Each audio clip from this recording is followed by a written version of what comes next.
Morning rush hour, Charlotte, North Carolina. Its busy airport is rocked by a massive explosion. The flames were coming over the fence, just total craziness. Everybody was just running for their lives. Firefighters rush to one of the airport's main hangars. They confront an inferno. It was quite a while before we realized a plane had hit the hangar. A packed commuter flight has plunged to the ground shortly after takeoff. Everyone on board is killed. We kept scratching our head wondering, okay, this airplane flew 9 times previously and we had no problems. Investigators uncover a string of errors. Bill, I have an idea. And learn that passengers on small planes have actually been in danger for years.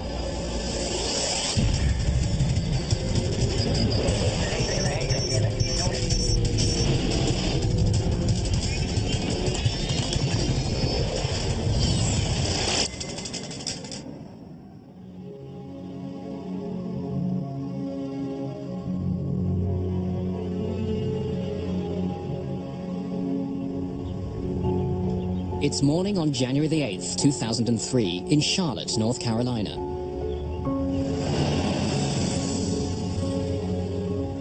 A city of 500,000 wakes. At Charlotte Douglas International Airport, commercial airline pilot Captain Katie Leslie is at work early. Only 25 years old, this Texas native has been flying for Air Midwest for almost 3 years. One of the youngest flight captains at her airline. Hey, Tom. Had a great flight. She is a top-rated pilot building her career at one of the fastest-growing airports in the United States. This airport is an important domestic hub for U.S. Airways, with flights to most major cities in the eastern United States.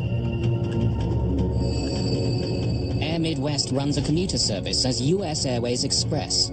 It operates a fleet of Beechcraft 1900D planes, a 19-passenger short-haul commuter plane, and a trusted workhorse in the industry. Today, Captain Leslie is in command of a 1900D on a 30-minute hop to Greenville-Spartanburg Airport in Greer, North Carolina. Her co-pilot is 27-year-old Jonathan Gibbs. How'd you sleep last night? Had a dream I was in Miami. Attention, ladies and gentlemen, this is the final boarding call for Air Midwest Flight 5481 to Greenville-Spartanburg. All passengers wishing to board should make their way to gate. Among the passengers flying to Greer this morning, 18-year-old Christiana Shepard.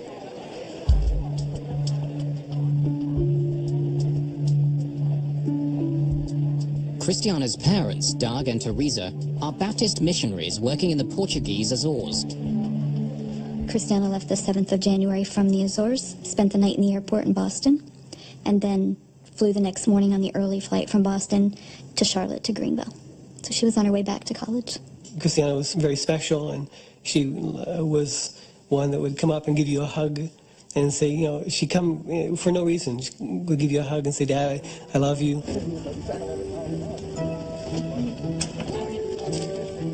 At 8 in the morning, Christiana boards her flight.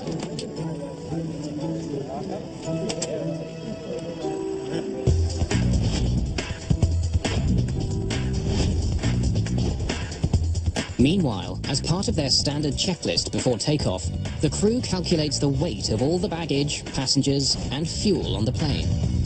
That's to make sure the plane isn't overweight, and the weight is spread evenly.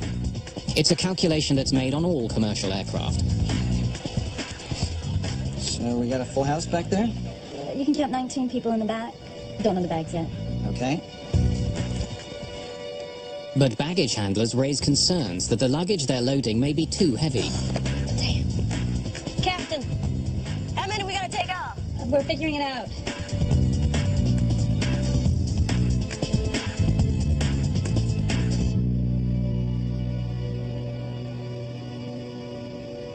We don't think we're gonna have to take anything off. Cool. 17,018. 17,120 as our weight, huh? Yeah, is our max. So, we're cool. So, yeah.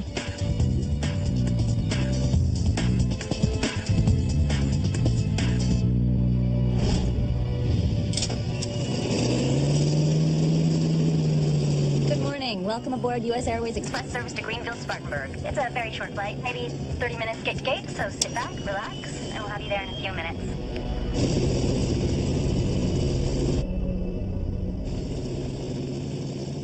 Before takeoff, the crew checks the flight controls, including the rudder and elevator, which help control the direction of the plane. Flight controls, free and correct. Air Midwest 5481, runway 18 right. Taxi into position and hold. Captain Leslie is moments from takeoff. On the runway ahead of them is a Bombardier CRJ ready for departure. CRJ sure is a good-looking plane, isn't it? Yeah, I wish I was flying it. With powerful turbulence released from the CRJ, Captain Leslie must keep a safe distance. They're gonna blast us with his jet blasts. Air Midwest 8481, turn right heading 230. Cleared for takeoff. Set takeoff power, please. Power is set. 80 knots. Cross-check. At 80 knots, pilots check that key instruments are working. With no signs of trouble, Leslie and Gibbs proceed with their takeoff. To air traffic control, Flight 5481's takeoff roll is perfectly normal. Gear up.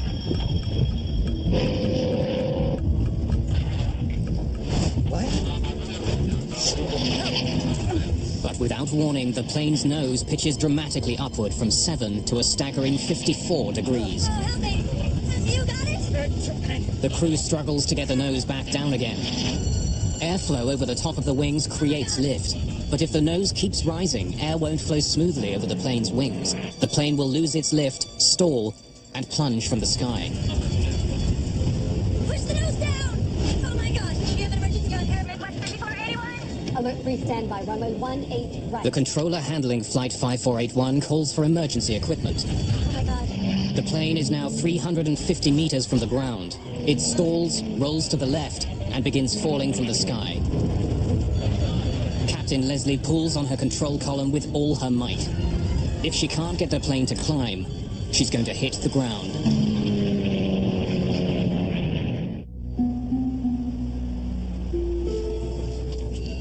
Air traffic controllers watch as a 19-passenger plane plunges towards the Earth. Captain Katie Leslie struggles desperately to get her plane to climb, but it won't respond. The plane heads towards a packed U.S. Airways hangar.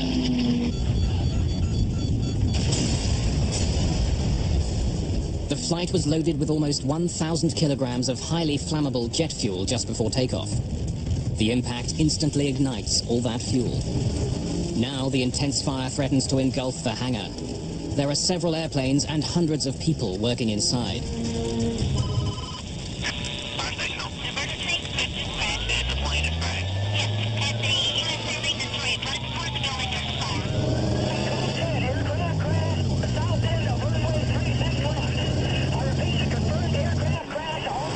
A 38-year-old Fire Chief Keith Rogers is driving to work when he gets a Code 10 call.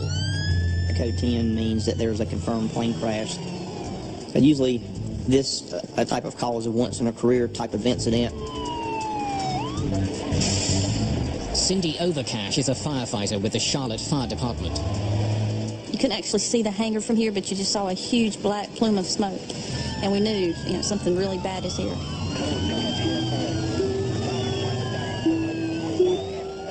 In the adjacent building, sales director David Isola hears the explosion. Well, I was sitting at my desk and I heard this loud boom.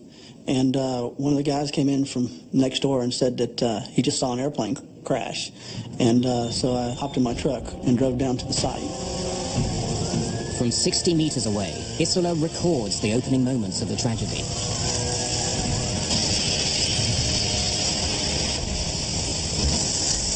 There was a lot of smoke, and it was just like hell. It looked just like hell.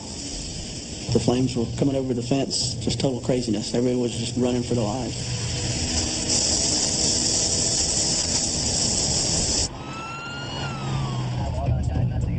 When Chief Keith Rogers arrives at the scene, he finds himself swimming upstream against a mob in panic. As I got onto the airport property and got onto the tarmac, the people were exiting the hangar. Those people were running out in front of the fire trucks, the fire cars, so we had to drive with caution. They were getting out of the building as fast as they could, because I think they definitely realized that this was not a drill, this was a real emergency. And we still weren't sure if we had a plane inside the hangar that had caught on fire, or if the hangar had caught on fire. It was quite a while before we realized a plane had hit the hangar. Chief Rogers immediately takes command of the scene.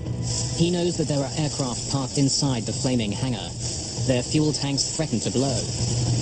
And our concern was, one, about the people that were on board the aircraft, two, for the people that were working in the hangar, and three, we had to worry about the airplanes that were in for repair were those aircraft on fire. So we had a lot of major issues to deal with. Within minutes, firefighters begin to get the inferno under control. The hope now is that somewhere inside the wreck, survivors are clinging to life.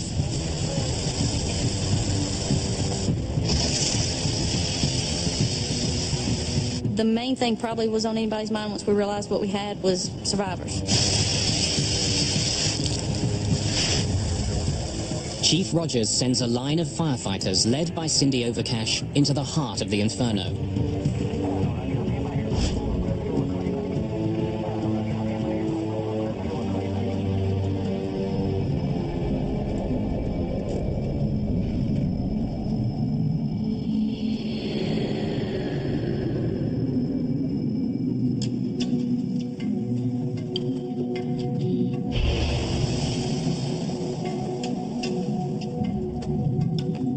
Cindy Overcash and two of her team make their way into the wreckage, carefully putting out spot fires along the way.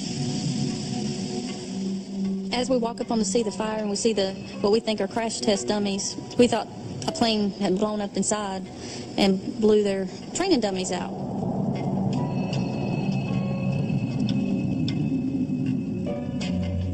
And then it dawned on me,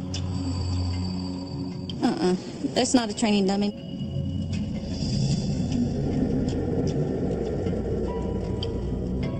It took them a few minutes to determine exactly what was happening, and once they did that, it was obvious that there were no survivors. It's a total loss. All 19 passengers, as well as Captain Leslie and First Officer Gibbs, are dead. At about 8:53 this morning, we had an aircraft accident. It had 19 passengers and 2 crew. There are no survivors. And we hope that we never have to respond to a situation with such a large loss of life, but that is our job. This is some of the most difficult duty and task that a firefighter will ever do in their career. For medics and rescue workers, the ordeal is over. But for friends and family of the victims, the anguish has just begun. I was walking through the living room, and I stopped and said, my heart's beating right now just the way it was then. I said, has Christiana called yet? She said no. I said, okay, and I knew then what had happened. I knew. So I went and got the telephone and called the school. He said, yes, Mrs. Shepard, we have some sad news. And he told me that the plane had crashed on takeoff. I asked if there were any survivors. He said no. So then I knew I had to go tell Doug, and he was in the garage. Yeah, it's something you never forget about. I was changing a fluorescent bulb, and Teresa came to the doorway. How do you say that? You use words every single day. How can you use words to ruin someone's life?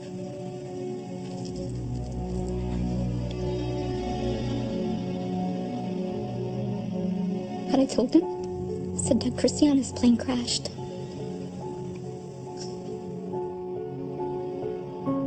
At that moment, my world fell apart. Now the Shepards and the families of the other 20 victims want to know what caused the deaths of their loved ones.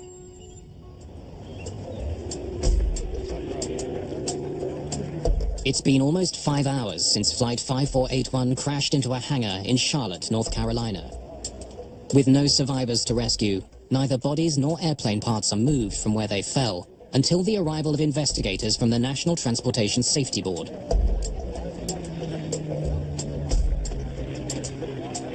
While medical examiners mark the location of human remains in red, NTSB investigators mark scraps of metal in yellow, looking for clues to help them figure out what happened aboard Flight 5481.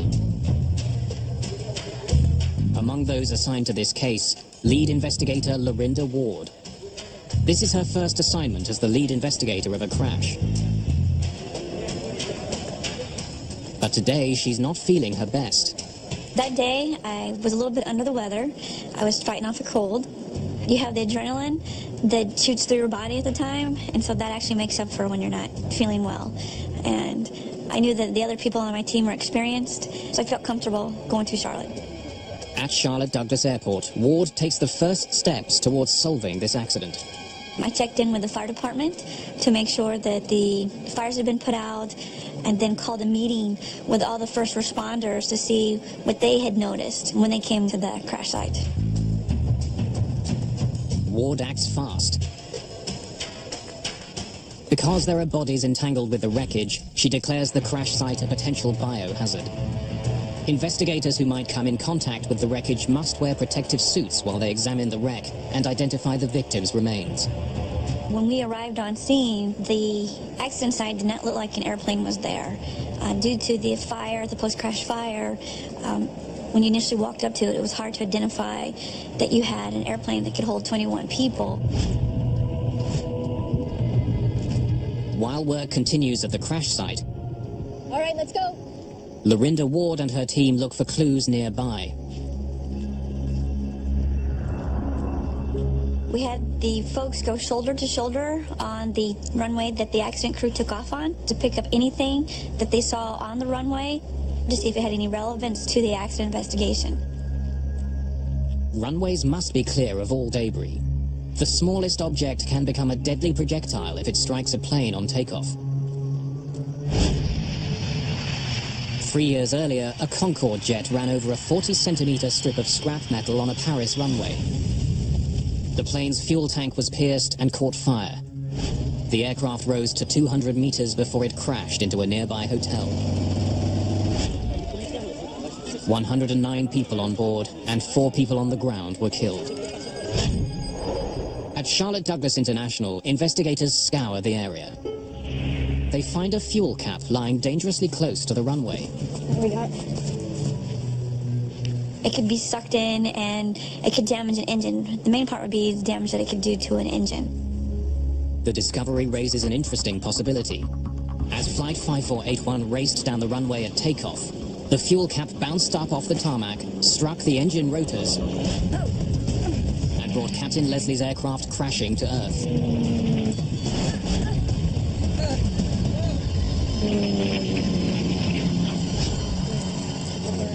This was to be brought back to see if it had any relevance to the accident investigation, whether it came off the airplane itself or if it could have done some type of damage to the airplane.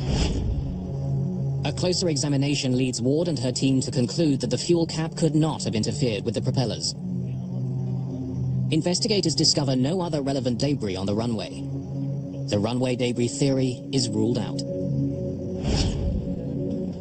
Now, NTSB air traffic control investigator Bill English explores another scenario. When we first heard about the accident, it looked like there might be the possibility that we'd want to look at a wake turbulence encounter.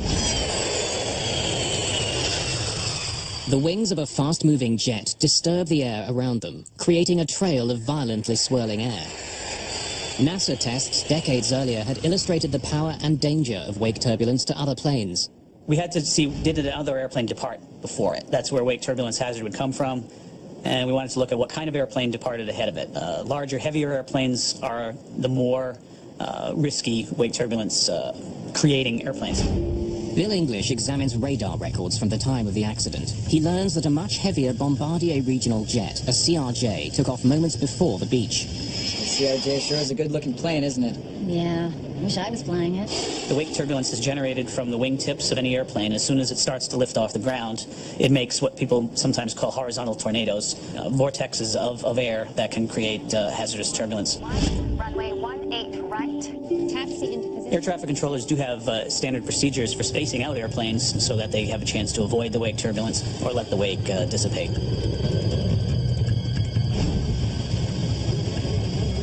One year earlier, an American Airlines jet taking off from New York encountered wake turbulence. The plane crashed into a residential neighborhood.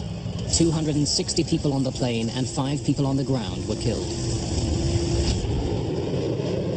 You're gonna blast us with his jet blast. Air Midwest 5481. cleared for takeoff.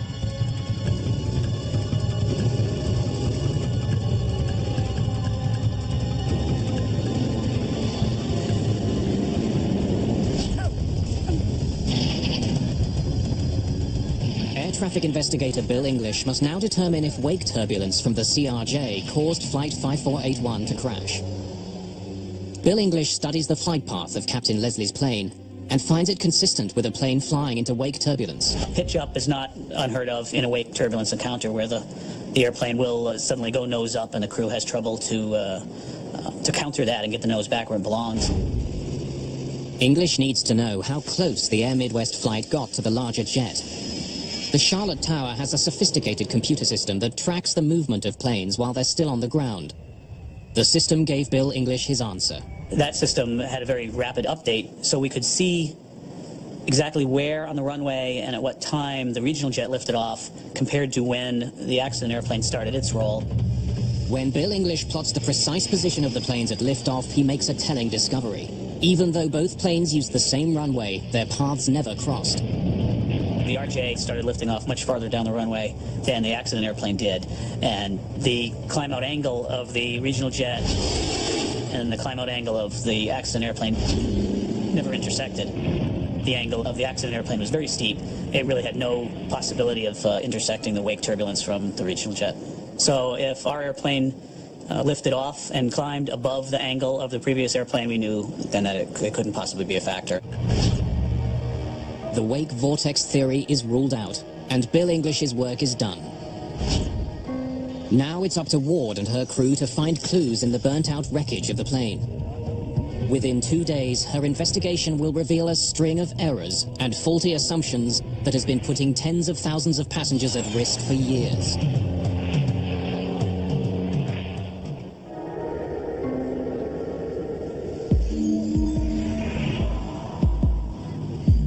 Within hours of the crash, investigators find the cockpit voice recorder and flight data recorder from Air Midwest Flight 5481.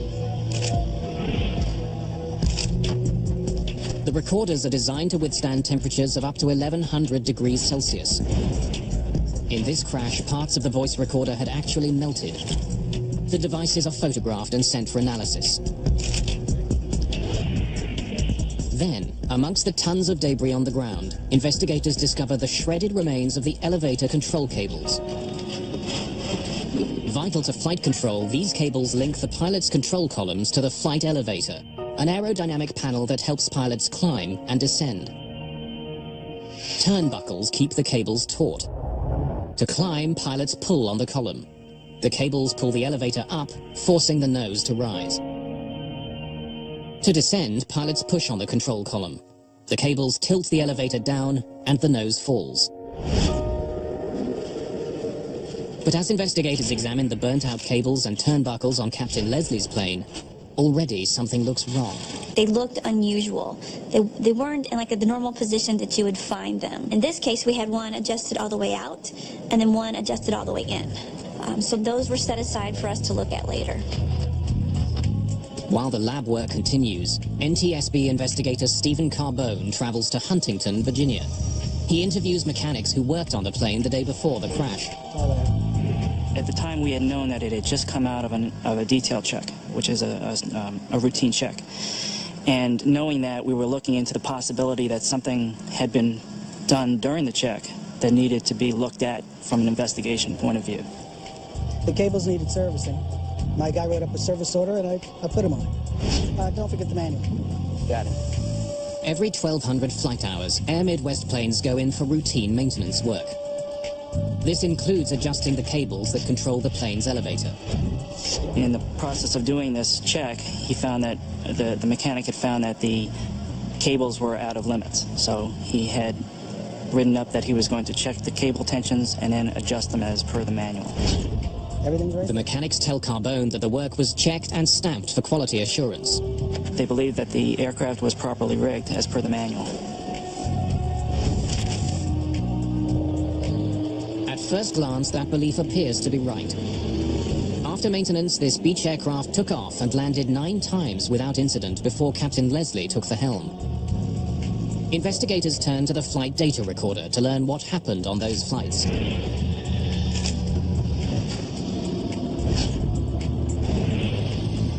The flight data recorder stores data from numerous flights, both before and after the plane's cables were adjusted. No one on any of those flights had encountered any problems with the plane's elevator. So at the time, we didn't know how that affected the airplane because it had flown 9 times successfully before the accident flight. Ward also discovers that the crew tested their elevator controls before Flight 5481 took off. Flight controls, free and correct. Air Midwest 5481. Ward and her team dig deeper, looking to discover if the unusual configuration of the elevator cables could have played a role in this crash.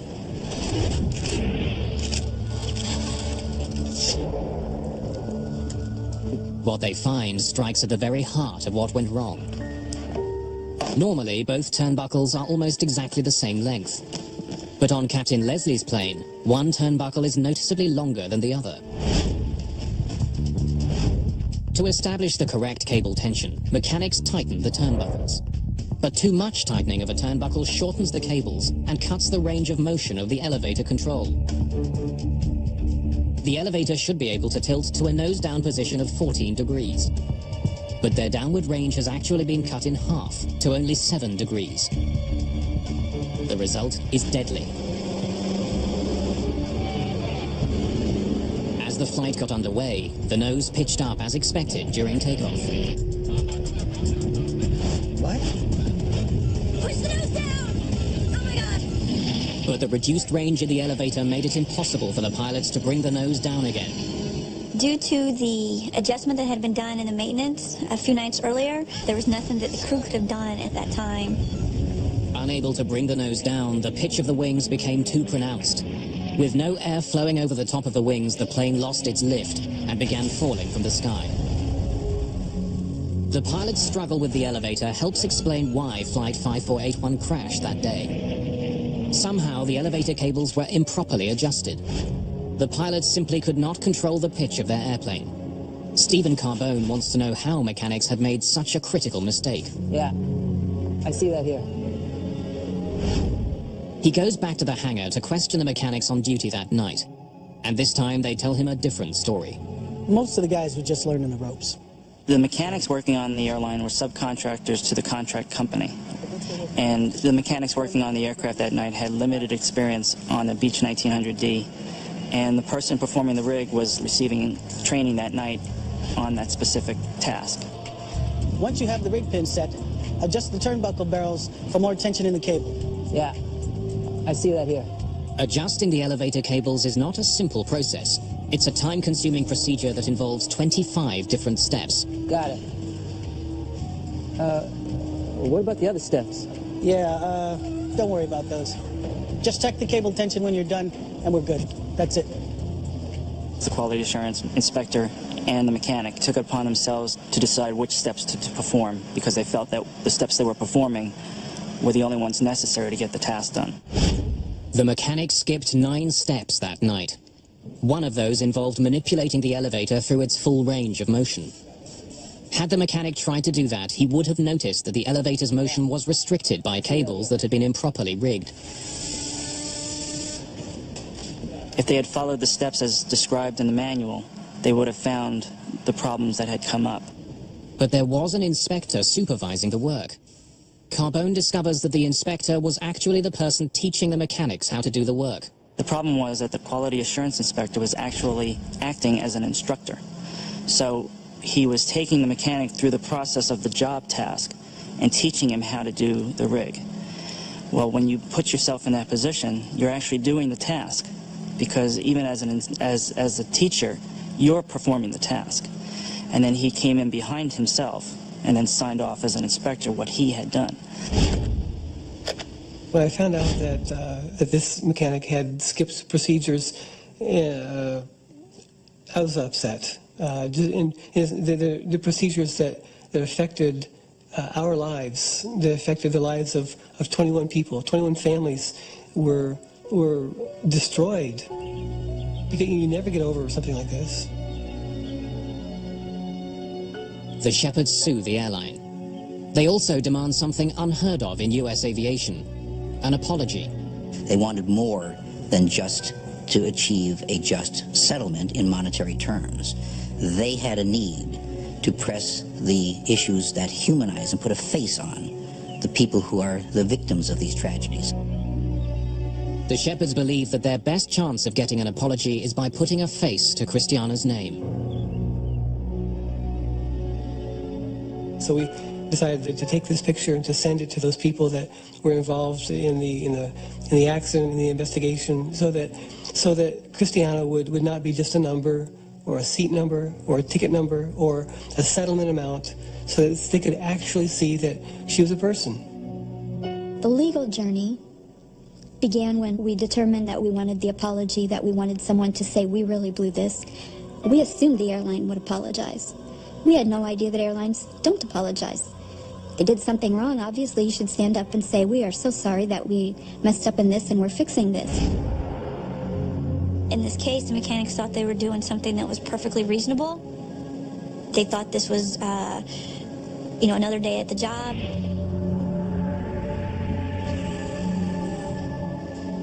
And then to come to find out that now 21 people have been, killed due to their inadvertent act. For Lorinda Ward and her team, it looks like they've found the problem. But something still doesn't add up. Why didn't the problem with the plane's faulty rigging surface on any of its previous flights? We kept scratching our head wondering, okay, this airplane flew 9 times previously and we had no problems. So we're trying to decide, well, what was unusual about this flight? Ward has to figure out what happened in the hours and minutes before the crash. And did you notice anything unusual before takeoff? Well, it was sitting low when it taxied out. It looked heavy. We had a couple of witnesses that were implying that we had a very heavily loaded airplane. The baggage people said that it was hard to shut the door because they thought bags were going to come out. Each plane has a maximum weight it can handle before the engines can't get it off the ground. Before takeoff, it's the pilot's job to calculate the onboard weight. We got a full house back there? How many we got to take off? We're figuring it out. The crew of Flight 5481 did perform that calculation. Cool, 17018. We heard them on the CVR going through the numbers to make sure that they'd have their center of gravity within the range for them to take off. 17120 is our weight, huh? Yeah, is our max. On any plane, large or small, the weight of cargo and passengers has to be distributed evenly. The balancing point of an airplane is called its center of gravity. For a plane to fly safely, it can neither be too far forward nor too far back or aft.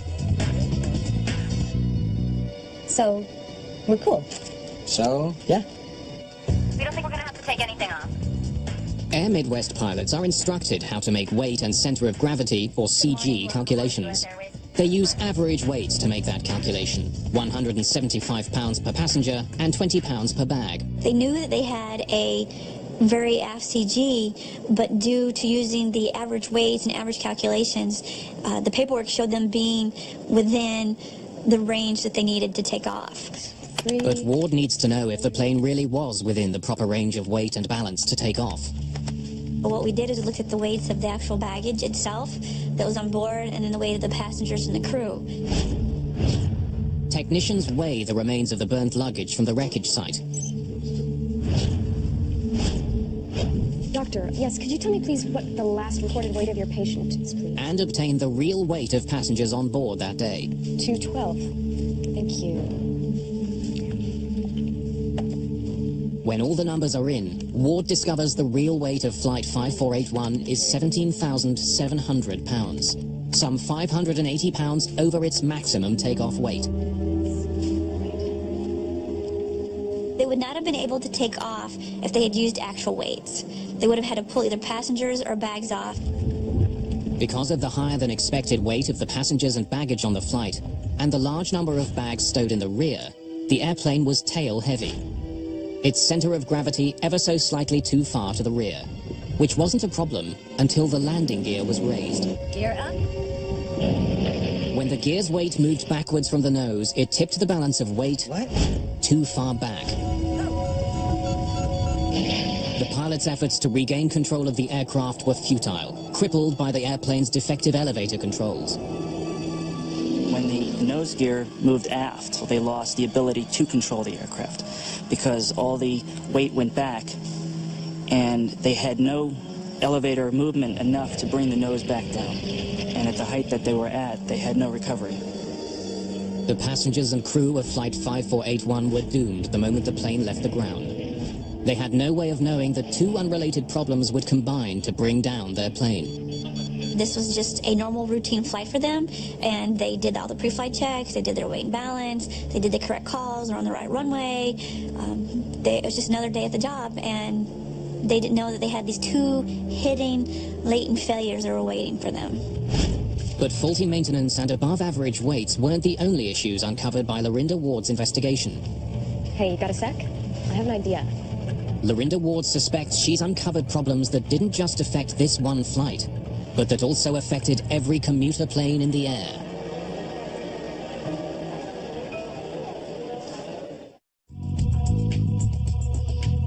NTSB investigators say that every plane crash makes flying safer. Flight 5481 was no exception. 14 months after the accident, lead investigator Lorinda Ward and her team file a comprehensive report to ensure the mistakes that killed those aboard Flight 5481 are never repeated. Among Ward's recommendations, that the FAA review its average passenger and baggage weights, an average that had not been revised since 1936. And since studies suggest that Americans and other adults were getting heavier from year to year, Ward suspected that the averages were off. We made a recommendation to the FAA to have the operators go out and survey their operations both summer and winter time to see how accurate these average weights reflected the actual flying public that was getting onto their airplanes. After conducting a survey of passengers, the FAA comes to a shocking conclusion. The average weight of adult American passengers was 195 pounds, not 175.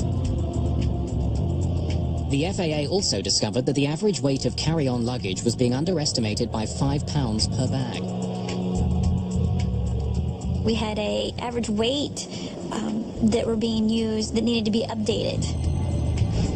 Had these higher average weights been in effect on January the 8th, 2003, Flight 5481 would not have been legal for takeoff. Captain Leslie would have had to remove bags and passengers. 48107, cool, 17018.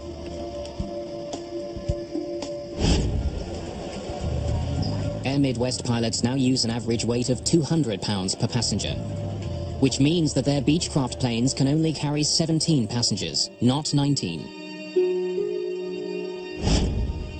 But Ward's report goes on to say that even with updated industry averages, there's still room for error.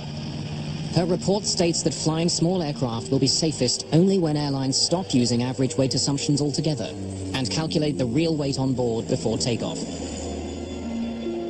New technologies are being developed to allow air carriers to measure actual weight and control balance in real time as the plane is loaded. Knowing the actual weight of passengers and baggage is vital.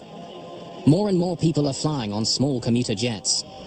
As the cost of jet fuel soars, the smaller, fuel-efficient planes become more attractive to airlines.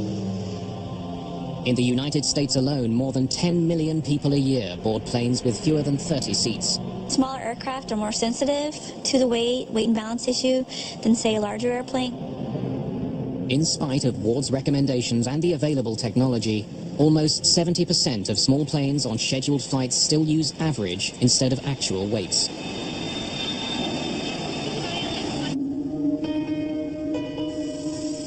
For Doug and Teresa Shepard, there is still another danger that threatens to strike again. If the FAA took a very active role in their regulation, then subcontracting could actually be a plus. The way it's handled today, the mistakes will just continue. What about the other steps? Yeah, don't worry about those. Just check the cable tension when you're done, and we're good. In her report, Ward states that all air carriers need to provide direct oversight to make sure that even subcontracted work is completed correctly. This investigation was unique to me personally because it was my first launch as an investigator in charge. This was, in my mind, a significant investigation in the fact that we had the 22 safety recommendations that came out from a small accident investigation. For the Shepherds, the NTSB recommendations come too late. But after a lengthy legal battle, Air Midwest does deliver a rare and formal apology for the mistakes that cost 18-year-old Christiana Shepherd her life. My name is Ron Goldman, and my role here today is I will be introducing the public apology, and then I'll have a few remarks. The public apology is, in aviation cases, unprecedented. We are here today to remember the victims of Flight 5481 and to offer our apologies, our condolences, and sincere sympathy to the surviving family members of the passengers and crew who perished in the January 8th, 2003 crash of Air Midwest Flight number 5481. The acceptance of accountability suggests that the recommendations made by the safety investigators are not to be taken as a book to throw in a drawer and forget about, but are to be taken seriously, because if you don't take them seriously, there's going to be public accountability as well as private accountability. What people should never forget is that as we're going about and doing our job day to day, we need to remember the importance of doing our job. Doesn't matter where we're at on the ladder or the corporate ladder, whether we're at the bottom rung or the top rung, we have responsibilities. It took a complicated string of errors and miscalculations to bring down Flight 5481. But some believe there was one person who performed admirably that day, Captain Katie Leslie. With an unbalanced plane and faulty controls, Captain Leslie could not have saved the flight. But her final actions may have saved some lives. You know, she's an unsung hero to me because I don't think many people know about what she did and how she was fighting it and trying to pull the plane away from the hangar. And she actually did. She kept it from really more of a head-on hit into the hangar, which probably saved countless other people from perishing that day. It was firefighter Cindy Overcash who found the body of Captain Katie Leslie among the wreckage. To this day, Overcash still feels a special connection to the young pilot. I don't know, I just felt a kinship. I don't know why. I don't know, you know, it could be as simple as I found her. And I was there when she left this world. I don't know, but I thought about her a lot. Lorinda Ward's investigation could have ended when she uncovered the errors that caused the crash of Flight 5481. By digging a bit deeper, she made flying safer for millions of people.